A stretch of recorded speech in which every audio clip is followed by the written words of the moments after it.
In this video, I'm going to share one of my personal ghost stories that happened here in Bucerias, Nayarit, Mexico.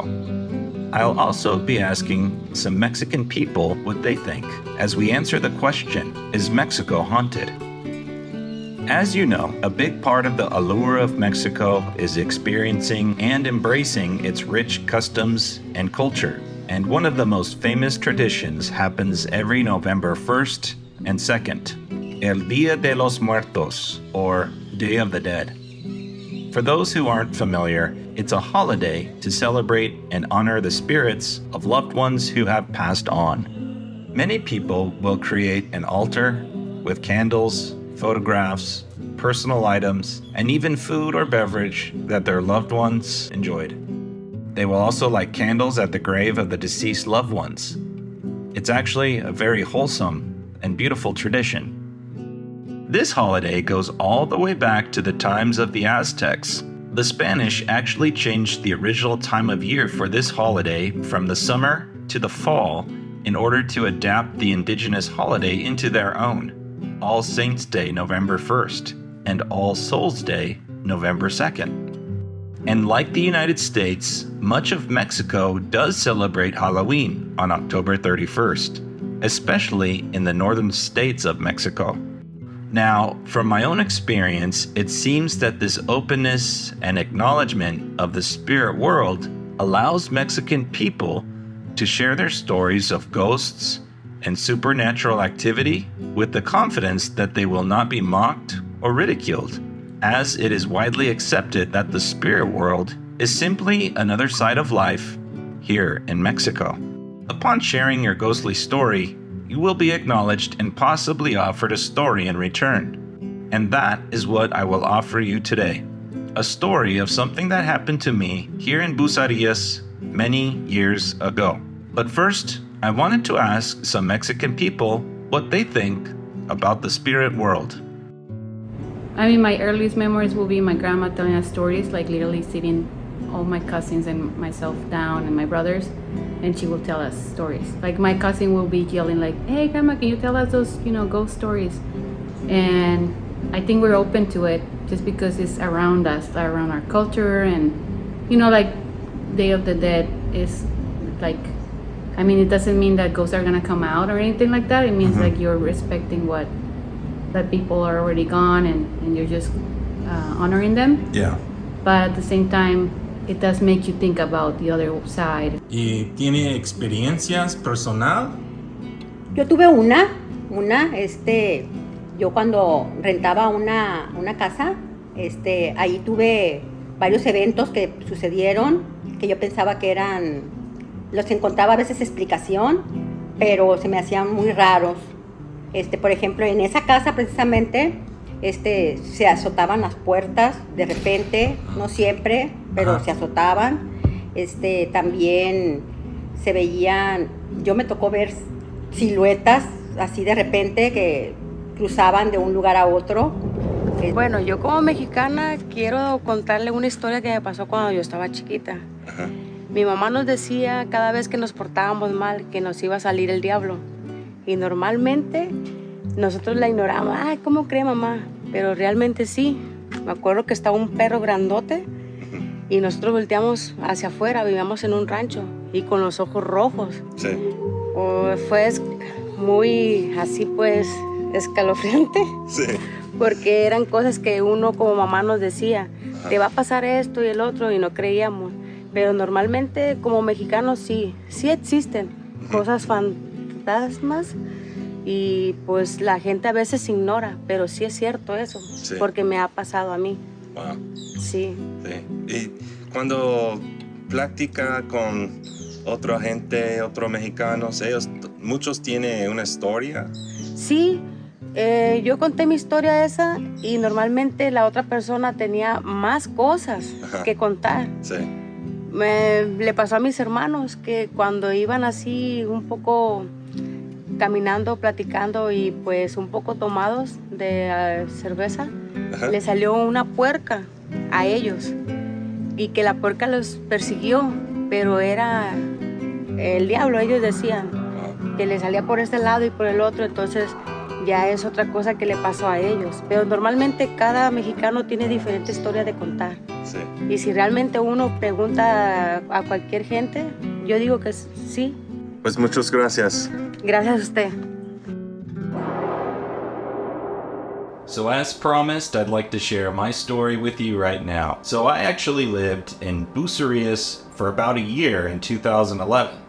And my girlfriend at the time and I had a house that we were house sitting that was pretty close to the Decameron Hotel. So a big part of the reason why we were watching the house is because the owner had a bunch of animals. She had a big dog that was super friendly named Bruce, and he was like a half boxer, half Labrador, just the most gentle, awesome dog, just super well behaved. And she also had a bunch of cats in the house. And it was really cute watching Bruce and the cats play together. He would lay on the floor and they would paw at his face. He was just always very gentle with them, so it was always very cute to watch. One night I was up late working on my laptop computer. My girlfriend at the time, she had already gone to bed. And so it was just me, Bruce, and the cats in the living room. I was working on my laptop and I hear Bruce give a low bark, kind of like this. Whoa. So I look over at him and he's staring at me. And so he's kind of like sitting across the living room, staring right at me. And so this was weird to me because Bruce was such a well-behaved dog. This was actually the first time I've ever even heard him bark. And so I sat there and I thought to myself, okay, like, why is Bruce looking at me with this kind of intense look? And it kind of frightened me a little bit, to be honest, because I was like, why, like, is he about to attack me or what's going on? And so I said, okay, Bruce, you know, like, take it easy. It's just me working on my computer. I've been here with you for the last 5 days, and plus he knew me pretty well. So it was just very odd that he would bark at me. So I shrugged it off. So I went back to my computer working on whatever project I was working on. And after some time, I heard another woof. And I was like, okay, he's barking again. Like, what's going on? And so I look over at him again. And this time, one of the cats is also sitting right next to Bruce, looking right at me. And so I felt like, okay, what's going on? Why are they both looking at me so intently? After a few moments of wondering why they're both staring at me, I realized, oh, you know what? They're not actually staring at me. They're staring beyond me, behind me. So on this side, there was a window that faced the front of the house. And when I looked, my mind was basically scrambled. There was a face looking at me through the window, but it wasn't just a regular face. It was a face that didn't have eyes, didn't have a nose, didn't have a mouth, no ears. It was just completely featureless, but there was skin, and there was just, you know, the head, and no hair or anything like that. My brain was trying to process what I was seeing, and I think that stopped me from being startled. And so I just stared at this thing for a moment, and while I was staring and wondering, it seemed to realize that I could see it. So it kind of did like one of these, like, oh, you can see me? And then it just moved kind of like off to the side of where the window is. And so then I moved like this so I could see it again to keep looking at it. And then it kind of just went, it backed away from the window and it just sort of disappeared. And in that moment, I thought to myself, I need to run outside and go check out what this was or what it wasn't. I knew I would want answers after this moment. So I rushed out and I ran outside of the house. And I looked around and I listened and I didn't hear anything and I didn't see anything. So it was just a very odd moment because it was just crickets. So one thing to note is that in the front of the house where there's that window, there's cactus plants right up against the house. So it's really difficult for someone to stand in between the house and where these cactuses are planted.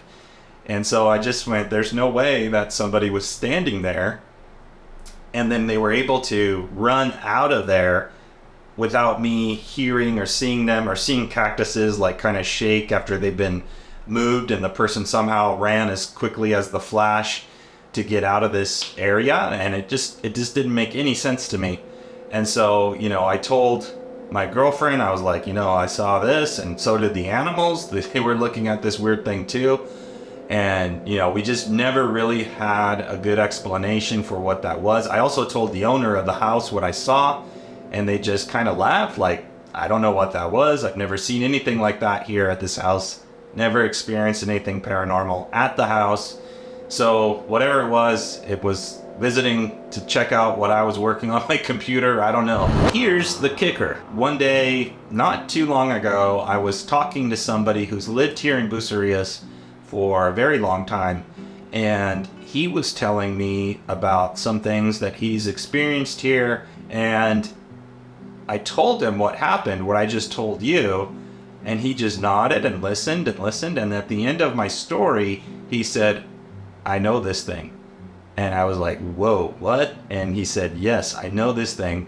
My friend who lives in Nuevo Vallarta, but not too far from this location, she has a home, and it kind of backs up to the Flamingos golf course. It's not too far as the crow flies from where I experienced my situation. He said every once in a while she experiences these things. So apparently she experiences multiple of these things without faces. So I don't know, has anybody else experienced something like that in Bucerias or Nueva Vallarta? I'm very curious if maybe now that I put this video out there, more people would share their experiences with this weird creature.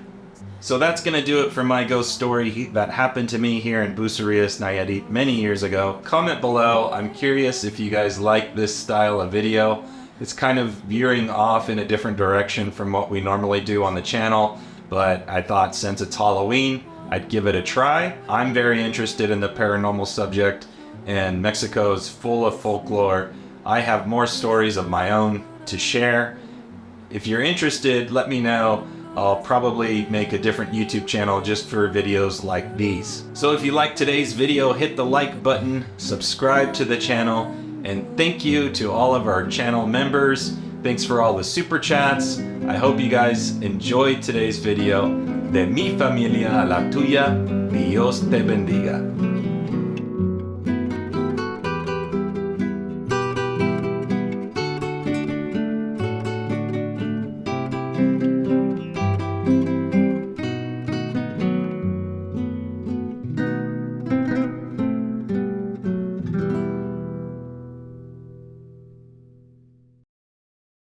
My mind was basically scrambled.